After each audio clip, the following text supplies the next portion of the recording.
Hello guys, ये खूबसूरत मोहब्बत का एपिसोड 50। तो चलिए शुरू करते हैं। मनाली की बात सुनकर मनन कहता है कि अगर ऐसा है तो तुम क्यों नहीं पहनती। ये सुनकर मनाली चुप हो जाती है। मनन कहता है कि बोलो, तुम पर ज्यादा अच्छे लगेंगे, कसम से बहुत अच्छी लगोगी। तो मनन इतना कहकर उसके गाल पे हाथ रखता है और मुस्कुराकर उसे देखने लगता है। मनाली अपना गुस्सा दबाते हुए कहती है, मैं रिधिमा से बात कर रही हूँ साहब। तो मनन भी उसे मुस्कुराते हुए जवाब देता है, और मैं तुम्हारी बात कर रहा हूँ। इतना सुनकर मनाली उसे घूर के देखने लगती है और मनन उसे आंखों से इशारे कर रहा होता है, जिसको अंश और रिधिमा भी देख रहे होते हैं। अब मनाली से अपना गुस्सा सहन नहीं होता तो वो उठकर अपने रूम में नहाने के लिए जाने लगती है।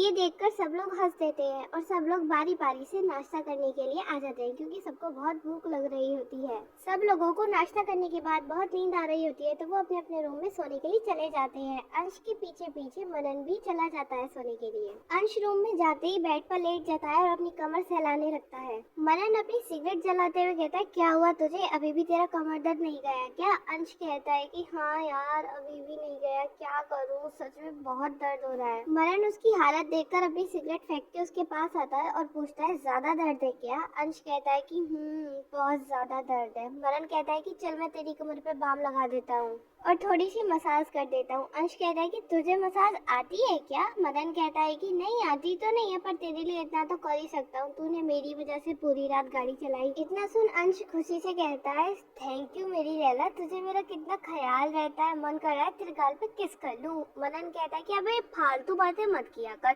वरना जितना कर रहा हूँ ना ये भी नहीं करूंगा। अंश कहता है कि अच्छा चल ठीक है, नहीं करूंगा, फटाफट से मेरी मालिश कर। मदन इतना सुन मालिश करने लगता है। अंश आंखें बंद करके मुस्कुराते हुए कहता है, वाह मेरे लाल, तू तो एक्सपर्ट है, इसमें बड़ा ही मजा आ रहा है। वैसे मुझे नहीं पता था कि मेरे इतनी मेहनत का मुझे फल भी मिलने वाला है। लगा रहे मुन्ना, लगा रहे।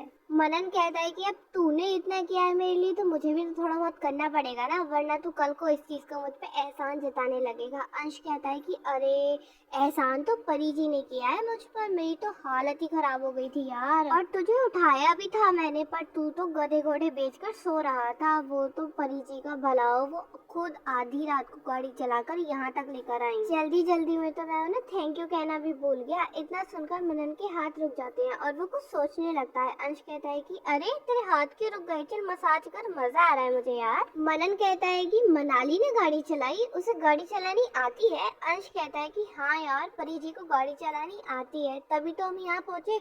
मेरी हालत तो बद से बदतर हो गई थी।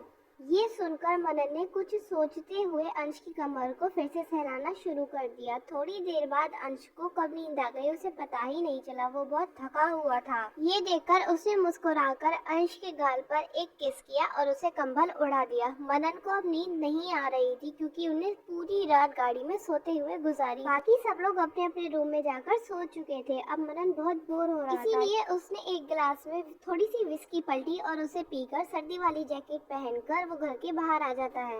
वो बाहर आकर इधर उधर देखने लगता है और मौसम भी काफी ठंडा हो रहा होता है। वो अपने हाथों को रब करने लगता है और उसकी नजर पहाड़ों पे जाती है, जो कि बर्फ से ढके होने के कारण बेहद खूबसूरत लग रहे थे। ऐसे ही इधर उधर देखते हुए उसकी नजर अचानक से मनाली पर पड़ी, जो कि कुछ दूरी पर ही उससे बैठी हुई थी। उसने देखा कि मनाली ने कोई भी गर्म कपड़ा नहीं पहना हुआ है, तो वो भागते हुए उसके पास आता है। मनन उसके कंधे पे हाथ रखते हुए कहता है, तुम यहाँ क्या कर रही हो, और ये क्या, तुमने कोई भी स्वेटर नहीं पहना हुआ है, इतनी ठंड में बाहर मत रहो, चलो मेरे साथ अंदर, बीमार पड़ जाओगी। मनाली कहती है कि कुछ नहीं होगा, इतनी भी ठंड नहीं है, आप जाइए, आप बीमार पड़ जाएंगे। मनन उसके पास में बैठते हुए कहता है, कमाल हो यार, तो मतलब पूरे नैनीताल को ठंड लग रही है और तुम पे कोई असर ही नहीं हो रहा है उसका। मनाली उससे थोड़ा दूर बैठते हुए कहती है, हाँ ठंड नहीं लग रही है, इसलिए उसका असर नहीं हो रहा है। मनन ने उसे अपने आप से थोड़ा दूर बैठते हुए देखा तो वो कुछ नहीं बोला और वो भी उससे थोड़ा दूर होकर बैठ गया। मनाली ने महसूस किया कि मनन उससे कुछ ज्यादा ही दूर होकर बैठ गया है, तो उसने उसकी तरफ देखा जो खाली मैदान की तरफ देख रहा था। काफी देर तक वो दोनों ऐसे ही चुप बैठे रहे, ना मनाली ने कुछ बोला और ना मनन ने कुछ कहा। तो क्या अब इन दोनों के बीच कुछ बातें होंगी या ये ऐसे ही खामोश रहेंगे? ये जानने के लिए अगले एपिसोड का वेट कीजिए। और आपको ये वीडियो कैसी लगी कमेंट करके जरूर बताना, लाइक और शेयर करना मत भूलना, और अगर आप चैनल पर नए हैं तो सब्सक्राइब जरूर करना।